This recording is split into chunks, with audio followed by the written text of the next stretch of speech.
पहली खबर उत्तर प्रदेश की ब्यूरोक्रेसी से है, जिसके अपने कई रंग हैं और जिनके ऊपर रंग चढ़ा है वो मस्ती में डूबे हुए हैं। उत्तर प्रदेश की ब्यूरोक्रेसी को अगर आप देखें तो पिछले 2 दशकों में एक नया रोग लग गया है।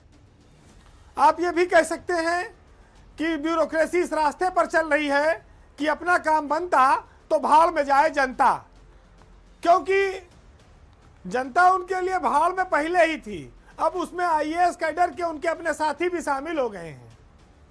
इसीलिए ये बात कही जा रही है कि जो अफसर आज के दौर में बुलंदी पर हैं, महत्वपूर्ण पदों पर हैं, वो अपने ही कैडर के, अपने ही संगठन के साथियों की ओर देखना भी नहीं चाहते हैं। उनके लिए प्राथमिकता ये है कि उनका अपना पद बचा रहे। आईएएस एसोसिएशन उत्तर प्रदेश में ब्यूरोक्रेसी के एक बहुत बड़े संगठन का नाम है, लेकिन वो एसोसिएशन अब खो गई है, खत्म हो गई है, निष्प्रभावी हो गई है। आपने रेलवे स्टेशनों पर सुना होगा, देखा होगा कई जगह कि दिस बिल्डिंग आर अबेंडेंड, वो लिख देते हैं, लेकिन यहाँ पर अभी उसके कार्यालय पर लिखा नहीं गया। लेकिन ये आप कह सकते हैं कि आईएएस एसोसिएशन इज अबेंडेंड, यानी कि अब वो निष्प्रयोज्य हो गई है।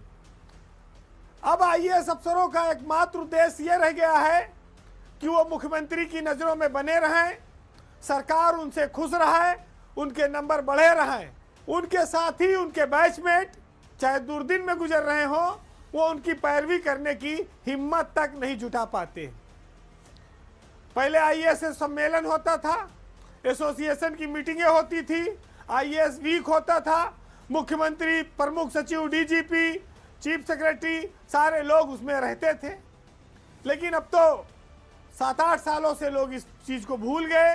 जो नए आईएएस अफसर आए कैडर में, उनको तो खैर कोई उनकी मेमोरी ही नहीं होगी, ना उनका कोई यादें रहेंगी।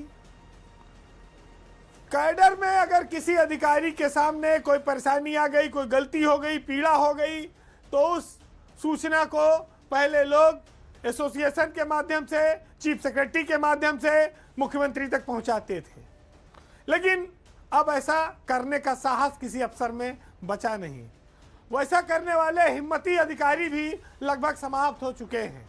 1989 बैच के आईएएस अफसर हैं अनिल कुमार, जो इस समय रेवेन्यू बोर्ड के चेयरमैन हैं, वो आईएएस एसोसिएशन के अध्यक्ष हैं। बलकार सिंह जो आवास आयुक्त हैं, वो इस समय सचिव हैं आईएएस एसोसिएशन के। लेकिन पूरा कैलेंडर ईयर बदल गया, इनके नेतृत्व में एक बैठक तक नहीं हुई। आप ये कह सकते हैं कि कर ही नहीं पाए, विचार ही नहीं किया, क्योंकि पिछले 7-8 सालों में जब कोई नहीं हुई, अब तो खाली नाम दे दिया जाता है कि ये अध्यक्ष हो गए, ये सचिव हो गए। फिर साल 2 साल में कोई रिटायर होता है, फिर कहते हैं ये अध्यक्ष बना दिए गए, ये सचिव हो गए। आईएएस वीक नहीं मना, एजीएम नहीं हुई, एसोसिएशन के नाम पर अब कुछ नहीं रह गया। आज ये बात इसीलिए हो रही है क्योंकि एक नया ऐलान हुआ है कि उत्तर प्रदेश में अब आईएएस अफसरों का एक मंथन कार्यक्रम आयोजित किया जाएगा।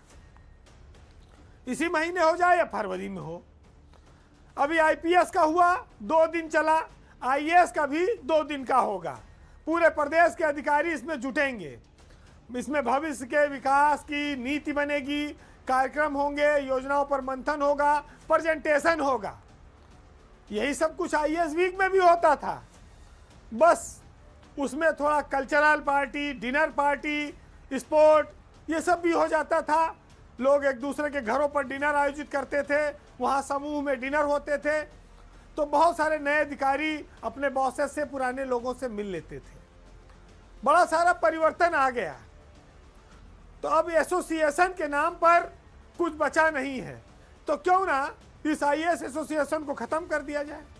जो ये ना आवाज़ उठा पावे कि हमारे एक साथी 8-8 साल से, 9-9 साल से एक जगह पड़े हैं, इनकी सुधि ले लो, इनका निलंबन गलत हो गया है, इनकी जांच गलत हो रही है, वो ये बात मुख्यमंत्री के सामने रख सके। तो जब कुछ रखने नहीं है तो संगठन का मतलब क्या रह गया? ख़त्म करो। जब सबको अपना अपना देखना है तो अपनी अपनी जान बचाओ, काहे समूह की बात कर।